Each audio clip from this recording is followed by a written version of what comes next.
Your Honor, okay lang po ba? Bago ko po ituloy itong kay Kong Roman Romulo, baka po pwedeng magtanong ako kung kumustahin ko sana yung status po namin sa WPP kasi That's beside the point.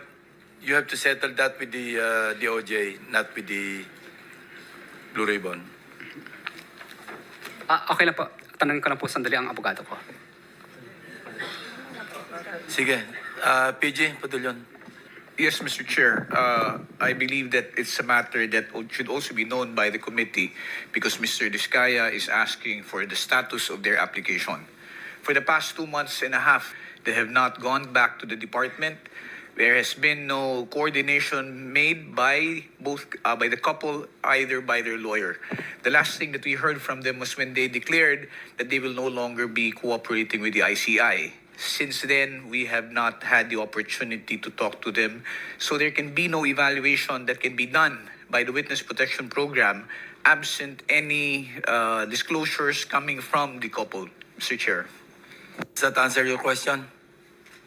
Your Honor, kasi nung mga nakaraan po, ilang beses din po kaming bumalik po sa DOJ po. Kaya lang wala pa po pong pinapakita sa amin po na MOA. Ganun kasimple, may proseso sila dyan. Anyway, PG, Padulyon. I think it should be explained to the couple, sir, that there is no such thing as an ex-deal here where they will provide us with documents and then we will immediately, or the Witness Protection Program will immediately give them a memorandum of In agreement. other words, hindi kaliwaan. Hindi po kaliwaan yan. Because precisely, the reason why these affidavits will have to be submitted first is for us to evaluate and determine whether the same is compliant with the requirements of the WPSB law. And second, if it can be corroborated by other pieces of evidence. A simple statement telling us or naming 100 names will not make any difference unless the same can be substantiated. And thus far, we have not seen any. And therefore, there can be no evaluation that can be made or be given by the Witness Protection Program, sir. My advice to you, Mr. Rizkaya, sumugal kayo ng konti. Wala yung hindi pwedeng siguruhan. Lahat yan susugal. Kasi once na ma-admit kayo, wala pa rin kasiguruhan na tuloy-tuloy kayo may immunity. May mga sinusunod lang requirements eh. Yung absolute necessity ng inyong testimony, mga corroborate ng independent evidence, of course, not the most guilty, and so forth and so on. Chair. Yes, Senator. Prosecutor Padulyon, ang pagkakaalam ko, kasi I was then the chairman nung nagpasya sila ng back-over ng WPP at sa akin namang palagay based on the law, kailangan silang ma-process sapagkat nagpasya sila na gustong magpa-cover. Ang problema kasi at that time, the then Secretary of Justice made an opinion that the Diskaya should first make restitution. Kaya doon po yata na-stall yun eh. Considering that restitution is not even one of the requirements para ma-process. Kasi nag-a-apply pa lang sila eh.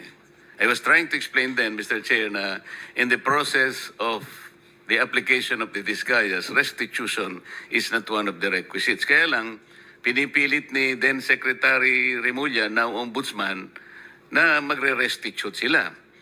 So, doon yata na-stall ang pinag-uusapan. Ngayon, ang pagkakaalam ko rin po, Mr. Chair, si Yusek Bernardo, parang he was already granted provisional, anong tawag ron? Provisional admission, Mr. Chair. So, if he was granted already provisional admission, was he required to restitute anything? Sir, that is covered by the memorandum of agreement and is confidential. I cannot make that disclosure without any clearance from the Secretary of Justice. Why? Because the law provides for it, sir, that confidentiality is a matter which is stressed in Section 7 of the law. So, Mr. Chair, ito na naman ang problema eh. Para malaman naman ng kahit sinong gustong mag-apply, kung ano ba requirements talaga. Was that restitution requirement covered by that? Yun lang naman eh. There's nothing secret in that. But hindi mo sabihin Sir, it is contained in the memorandum of agreement. Like nobody should know that a restitution was required by the Department of Justice. The details of the memorandum of I'm not agreement. asking for details. Sabihin mo lang, made a requirement? Restitution is part of the details, sir, which is provided for in any memorandum of agreement if you're going to ask me. So if it is going Bago to siya be there- makapag-apply, restitution will be required. Not necessarily, sir. O eh, Not paano? necessarily. Ito kailangan sabihin ko, palagi kasing sinasabi ng mga ibang tao, I am trying to defend the Discayas. No, I am trying to maintain what the law says and provides. Dahil alam ko na wala namang sinasabing restitution, gusto naman nilang magpa-cover para sa ganon, may protection naman sila because they are aiding the state to prosecute kung sino-sino may kasalanan dito. Bakit hindi natin i-apply ang batas? Ngayon, sinasabi mo na naman, tinatanong ko lang, may restitution applied to Yusek Bernardo. He was granted already provisional admission. Ba't hindi mo maibigay man lang yun? There is nothing secret in that. Otherwise, pero meron kayong paborito, merong hindi. Parang namimili kayo. It is a selective process. May I respond, Mr. Chair? Yes, you may respond. Again, we take exception to the statement of the good senator that we are being selective. The process of application... Yun ang ginagawa No, the process mo. of You're application, making a sir. selective application of the law. Sinasabi natin, walang requirement ng restitution. Will you agree? I agree, sir. It is Oh. not explicitly stated in the law. It is not explicitly stated in the law, but It is not explicitly stated in the law, but you're requiring them to restitute. no, sir. Let me just explain, if you will allow me to finish. There is What- no what? explicit provision in the law calling for restitution. However, there is a memorandum of agreement whereby terms and conditions can be stated therein. And if there is agreement as to restitution, Alam mo, yung the same can memorandum be of included. agreement, hindi siya kasamang restitution. Yung pagka siya ay na-admit na as state witness, kaya mo lamang siya lalagyan ng memorandum so that he can cooperate with the DOJ in prosecuting this case. Precisely, Huwag mong sir. iisipin na i-include mo yun sa memorandum. You are deviating from the law itself. There is no deviation, sir. Sabihin mo sa akin kung anong provision that the memorandum will require restitution. There is nothing in the law, again, which states Ito that... yung problema ninyo eh. Palagi kayong ganyan kung makipag... No, sir, we're being very candid with the and then sasabihin nyo committee. take exception. Kayo ang nagte-take exception. Pati batas eh, binabago ninyo. No, sir. If the Diskaya couple would want to be admitted, all they had to do is go through the same process. But it's not a matter only of... Pumunta na sila. Yes, sir. But they have not... Alam mo, si Secretary Boying Rimulya ang nandito. Nag-usap pa sila dito.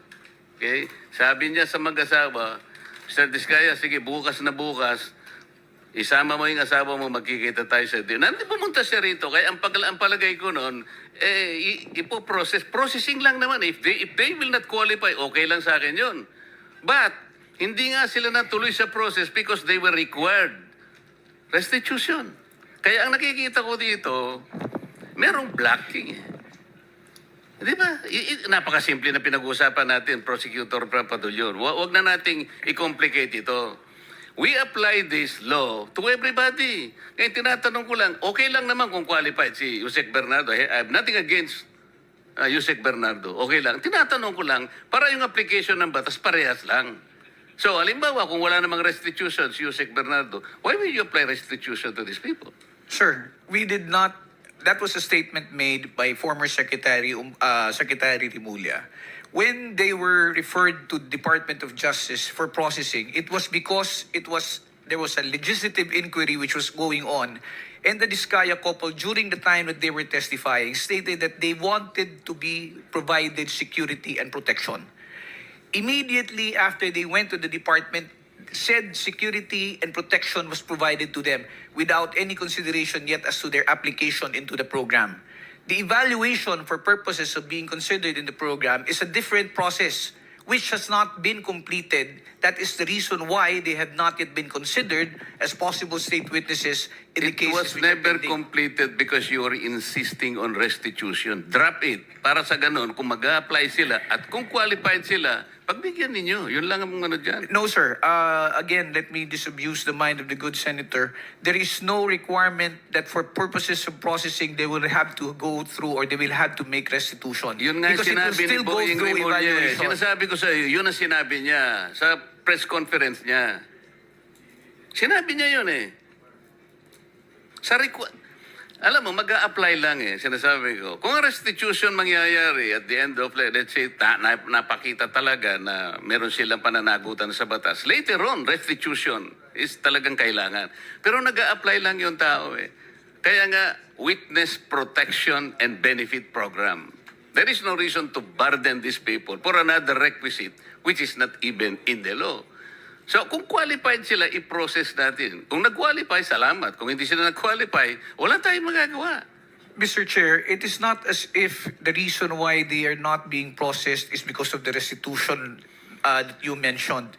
The fact is... Prosek, ang sinasabi ko, hindi yun ang naging unang dahilan kasi kaya siguro nabanggel ito. Maraming procedures dyan. Kaya lang, ang sinasabi ko, ang pinipilit kong ipaintindi sa iyo ay yun doon pa lang doon pa lang na-stop na eh, sapagkat pinilit ni Secretary Boying, mag-restitute ka muna. Eh sabi ko, nawala na.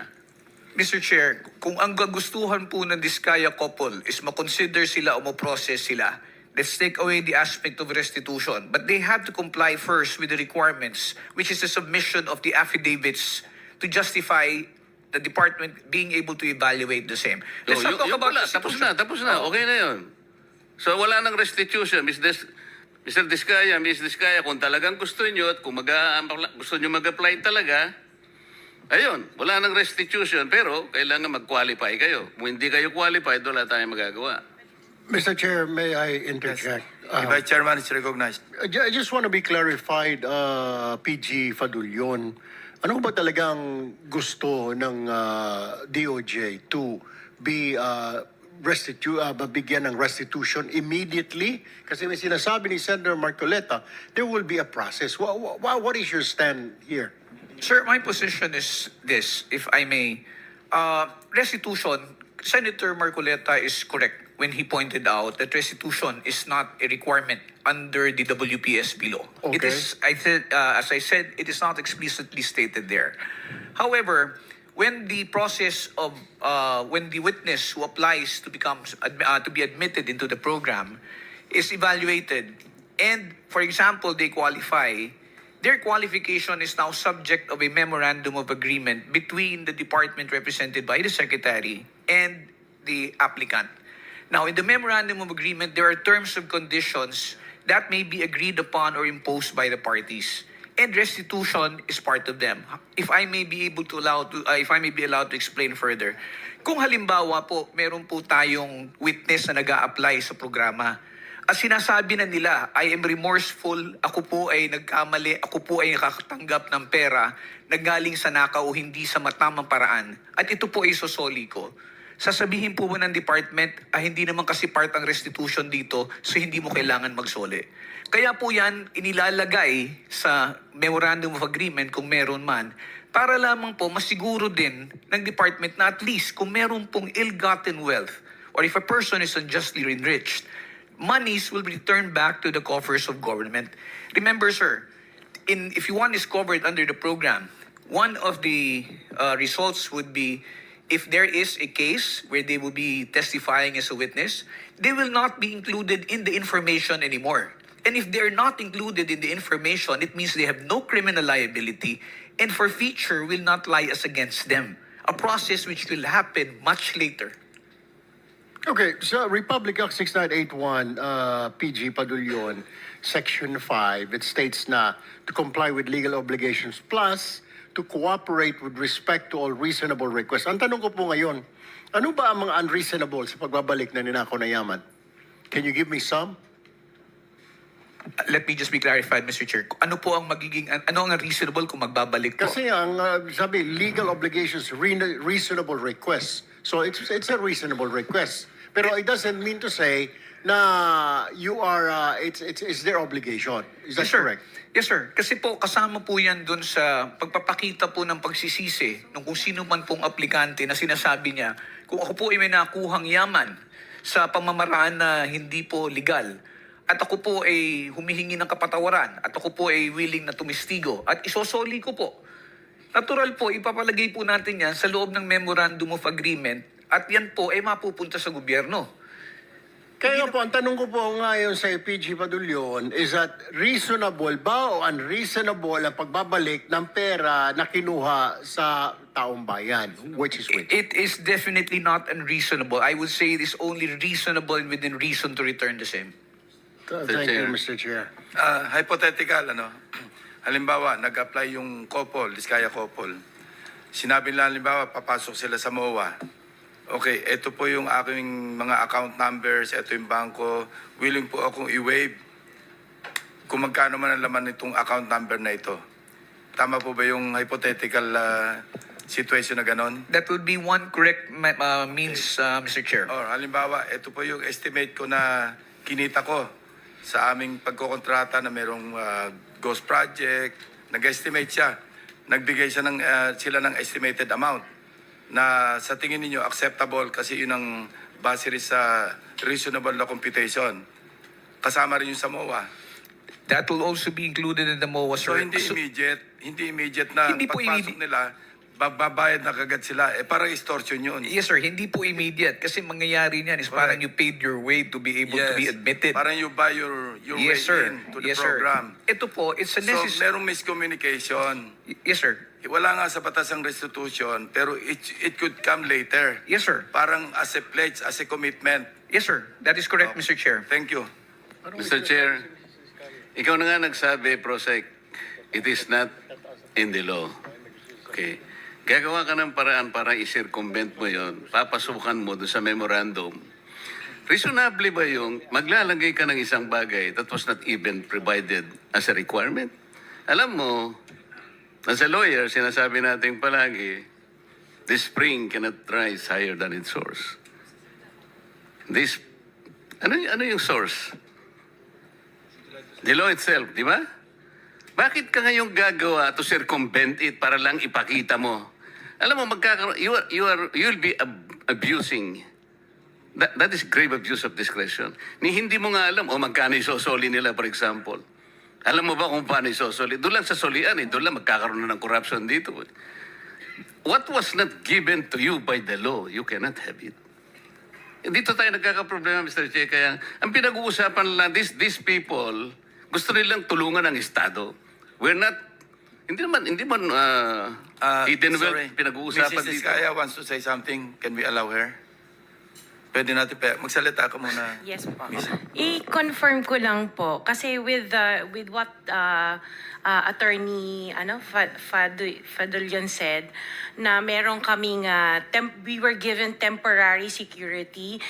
Definitely we weren't kasi I had to get our own security for me and my kids after the session here where we mentioned the 17 congressmen.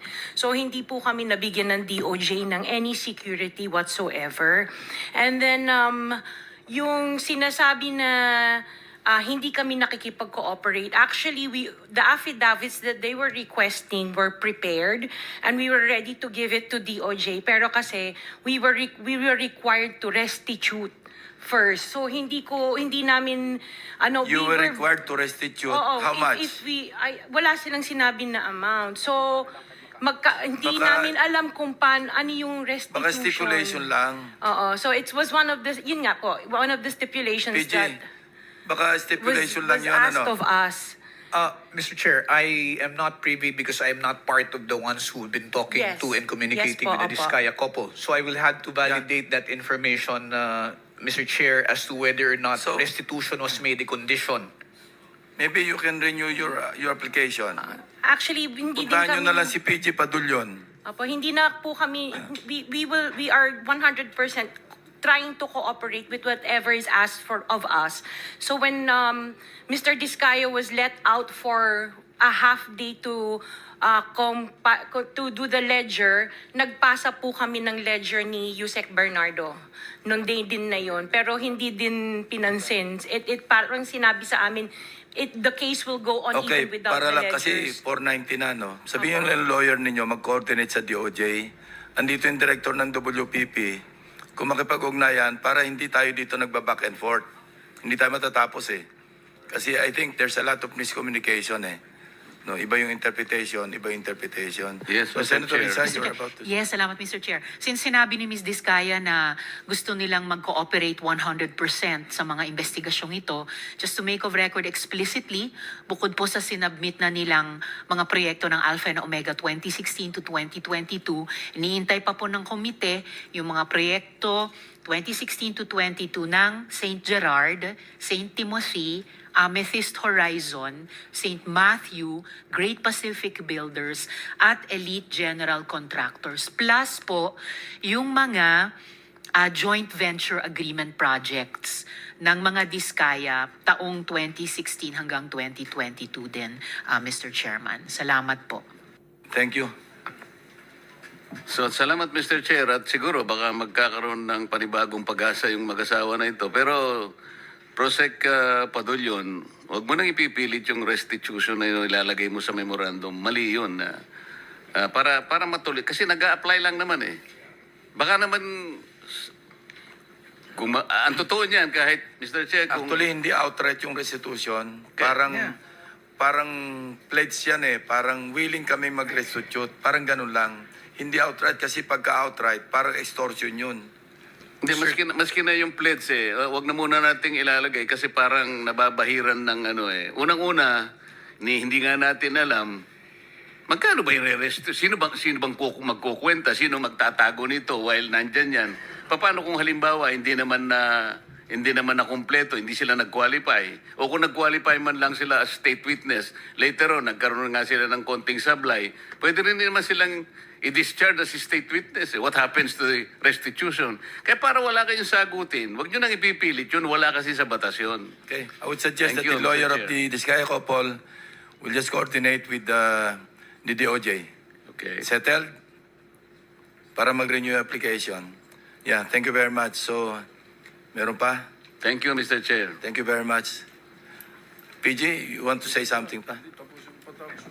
Sir, ulitin ko lang po, yung pag-admit, pagpasok ko kasi sa pag-apply sa program is voluntary. That's why we cannot coerce or force anybody who wants to be admitted.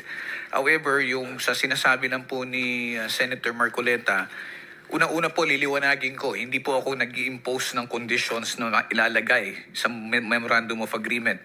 It is an agreement between the Secretary of Justice representing the WPSB and the applicant.